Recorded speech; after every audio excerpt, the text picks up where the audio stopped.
welcome to another year of Cargo Film Presents. I'm Dan. And I'm Dave. On Cargo Film Presents, we discuss the latest documentary film releases. Today's film is Una película de policías, aka a cop movie from Alonso Ruizpalacios.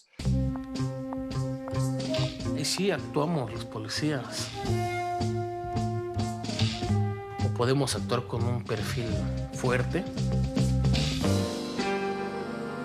un perfil débil. Which premiered at the Berlinale last year, 2021. Right? Okay. What was last year? I thought it was Sundance, but yeah.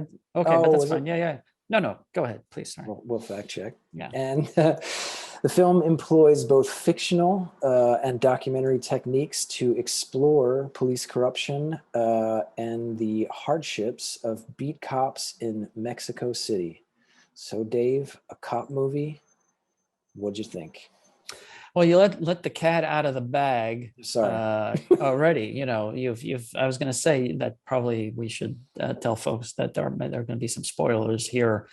So if you want to watch the film fresh for full impact, you probably should stop. But you know, I mean, I suppose that's one of the novel things about this film. And this is a filmmaker I had not really heard of before. I know he's got a couple of other fiction films of note, right, prior to this. So he's an up and comer. It seems like young filmmaker from Mexico. You know, I think the film contains possibly my favorite sequence in a documentary film in 2021, and that's the scene of the scene of the character Teresa nervously jumping into a swimming pool from very high up in super slow motion. You know, it's the scene is depicted as part of the character's police training, and I don't know, it's just very cool. It's a wonderfully expressive scene, and it may or may not reference kind of the coercion or the ignorance of police cadets, you know, entering this career as a police person in Mexico City, that you know, and what this career choice actually holds. It's kind of this nervous leap into a black hole where corruption is kind of so rampant that you know, the system will bend you to their will, if not break you completely. But I was really intrigued by that scene. Just, it was remarkably, I've never seen slow motion that slow, and I enjoyed every second.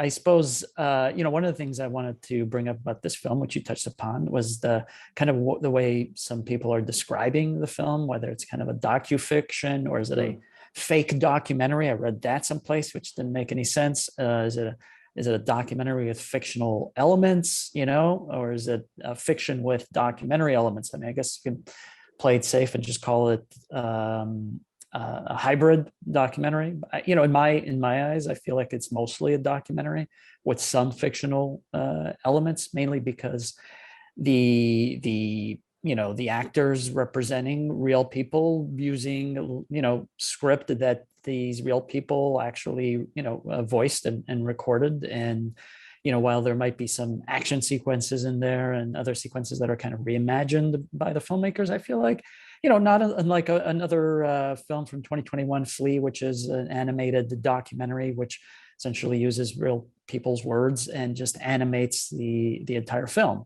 right? So I feel like it's safely in the documentary space. How would you describe it? I would too. I mean, I guess, you know, we're seeing more and more of this as fiction narrative directors find themselves helming documentaries. And it used to be, you know, fictional techniques inside documentary filmmaking. And now it's as if fiction and documentary are coexisting in the same film. You know what I mean? So in that sense, it is, I guess the hybrid is the accurate description, although, you know, that it's not a very helpful, doesn't seem like a very helpful term, but that's kind of what it is. It's, you've got, you know, fictional scripted elements, which are, as you said, based on the real interviews with police officers, the two police officers in Mexico City. And then you have some of the behind the scenes of the actors preparing for their roles by actually, going through police training. So that would be more kind of traditional documentary, as well as interviews with the police officers in which the scripted material is based on. Yeah. So, it's quite interesting. I think you have to have the maybe the patience and tolerance for those kinds of different techniques and styles to coexist in the same film. It does have a very postmodern feel to it in that sense, as it peels back those layers, and it doesn't really, at least, let on initially that this is not fiction, or at least you're kind of. I mean, that's why I struggled with it at first. I had an interesting experience watching it. I didn't really like it probably the first third or so, even though I thought the scripted elements and the narrative, the fictional element was, incredibly well accomplished. I just felt like, well, I should be watching a fiction movie. And the initial scene with the birth, which is just sort of jaw-dropping, made me really uncomfortable. Right. Not because it was a birth, but because you weren't sure what kind of consent was involved in this scenario. You were like, is this real or is this not real? I don't know what's going on. I feel quite uncomfortable. I don't know what to make of this. But then as it peeled back the layers and you realize that this, was a true story, that the cops, and you do get to finally meet, the cops, the real cops by the end that the story is based on. I thought it was kind of brilliant. That unpeeling through the structure of it. But I did say I was inclined to not stick with it initially, but I am glad that I did. Yeah. Trying to quit, but I can't as I flick through the gram like I'm staring down the barrel of a gun. Yeah, I'm glad that I did too. And yeah, you're right. What stands out and is pretty bold about the film is that it starts out feeling like this fiction film right out the gate, and with that, the character Teresa, and but she's also using what sounds like documentary voiceover over some of these fictional sequences, right? You're like, because the action is happening and there's someone narrating the scene over top, the action underneath it. So it is very confusing, and you're wondering, then I started to think, well, is the police officer Teresa like acting out the scene? Because I thought the same way. They couldn't possibly have had cameras and consent in those action scenes and the crime scenes that I thought, wow, this police officer is a pretty good actor. Right, exactly. Yeah. Same thing, same feeling. Yeah, so the film does reveal itself further down the road, and as you say, it comes together. Now, does it work? Is it effective? I'm super impressed with the mixing and matching of the form and style. I think that on the on the whole, it is a success. It's not a resounding success for me. If I had a criticism, I suppose it would be to is to somehow reduce that level of confusion you have when you first start watching for those first 15, 20 minutes, and try to wrap your head around, what this is. Because I turned it off as well after 15 minutes, because I just didn't know what it was. And only after I spoke, I chatted with you a little bit about it. You asked me, you encouraged me to keep going, and I did. And I suppose in a streaming world, especially as competitive streaming world we live in today, it's a huge gamble to have started a film that way and expect most people to stick around. It is. It's true. It's a surprising acquisition for Netflix, because you do imagine this film working much better in a cinema or a festival setting. Absolutely. Where you're kind of trapped in there, and you do stick with it, and those layers are unpacked and unpeeled, and it also plays with your the expectations of the subject matter, which is police officers and the police, which is an institution that is not very well loved these days, certainly, and I think the idea of exploring police corruption that the film deals with, it does also maybe get you to let down your guard about that too, as you start to Yeah. understand why police corruption happens and why it exists and how difficult it is for cops to do the right thing in a deeply corrupt system, particularly, as it's depicted in Mexico City. And I think that, that was very effective about it now, is that, like you said, a huge achievement or huge success, maybe not, but I think it did succeed in that sense, and kind of breaking down maybe your preconceptions and stereotypes about, about the police. Yeah. Yeah, exactly. I think, but they could have told that part of the story any which way. The fact that they kind of break that fourth wall almost an hour in, at that point, you have a suspicion that, this is somehow fiction, whether the cops are, the actual cops are acting or not.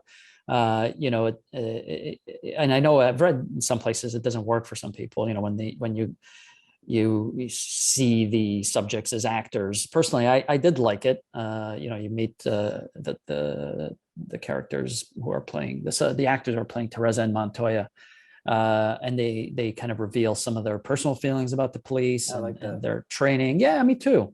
I mean, I don't think you were getting super scintillating information, but it does kind of provide a kind of an insider's perspective. Things like what kind of candidates seem to be applying for as police cadets, and some of the training regimens that they speak to, that kind of reveal the cracks of this very imperfect system, really from that very early stage of training. To say nothing of the huge problems that the film alludes to later on. But I also think it works because there's a scene later on where Teresa is shadowing with some other cops in a patrol car, and this is after she's she's an actor playing a cop, and they pick up this girl, and you discover that she's been, if I recall, I think she was beaten by her dad, and you never see the girl, but you see the look on Teresa's face. She's an actor dressed up in a cop uniform, and all the other cops around her are stoic and dealing with the situation, but she's just trying to keep it together, and she can't. It's very emotional. And I thought in that scene, it gives you some, clue as to how tough a job, it is to be a cop in a place like Mexico City. Pareja es una palabra que se podría decir que la metimos nosotros, ¿no? ¿Sí parezco policía? ¿Qué se necesita para ser policía? Oh, I think that's beautifully put, and kind of speaks to maybe the power of the documentary moment, which is Absolutely. Like you can't, you kind of can't predict, you can't stage, you can't script as much, as much as you kind of enjoy those scripted elements in their kind of crime film genre. Right. And, maybe as much as sometimes in documentary, you get stuff that's more set up and arranged, interviews, things of that nature. But like that kind of moment is just, that's what we come to this, this genre in nonfiction for, really. Right. And I guess, I don't know, it's a tough question, because, I think I was reading something that, Ruizpalacios was saying that, one of the questions that he was struggling and dealing with this film is like, how do you represent police corruption? Like, you can't get access to it. Or if you do, if you want to get access to it, it could take you 10 years, or Right. however long to get access to that, Yeah. that kind of stuff that is really hard. And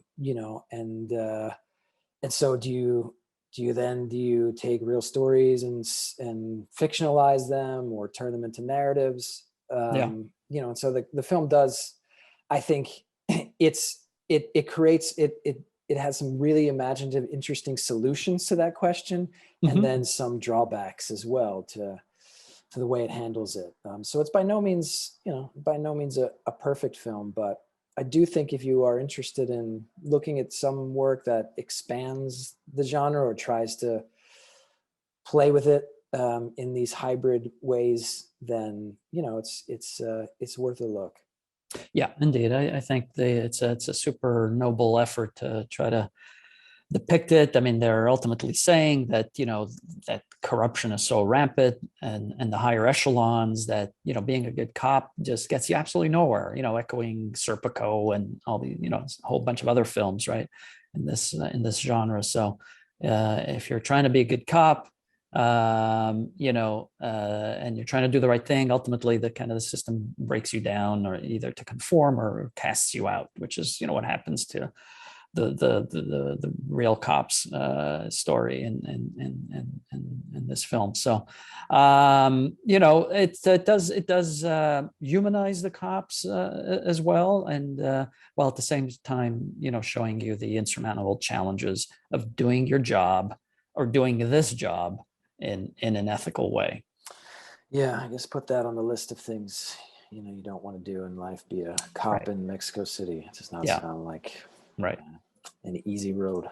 Not fun. No. Also, visual style is pretty sleek, right? It looks great. Yeah, fantastic. Yeah. I mean, I think, as you said, Ruizpalacios has done some other fiction films, and I think he's also directed some episodes of Narcos. So, there's an interesting connection reference. So that certainly comes across in the more stylized, fictionalized sequences that you see. And then I didn't realize until afterwards, where I read that, I think you may have mentioned it earlier, that the voices of the voices are of the original, or the real cops.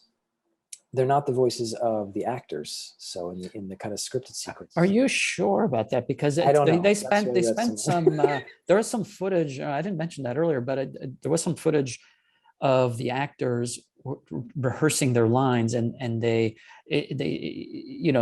seem to really spend a lot of time listening to the recordings of the real cops speaking and trying to mimic their intonation.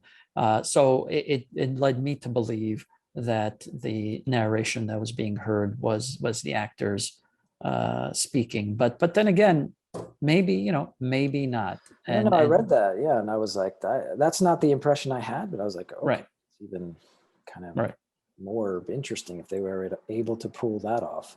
Right. That's right. Because not once did I think that the person speaking and the person that was acting in the scene sounded different. So, but and also a nice way to a nice surprise, I guess, Easter egg that you find. Sure. Life subjects are. Yeah. The ones voicing, doing the voicing, the actors are lip syncing, but I don't know. Right. Maybe somebody can answer that question for us who has watched a cop movie in the comments. Good. Any more comments this year? Yeah, we need comments. Send us your comments, good and bad. Or send us your suggestions of things to watch if you want to hear us. Good idea. Talk and blab about a film. Let us know. Yeah.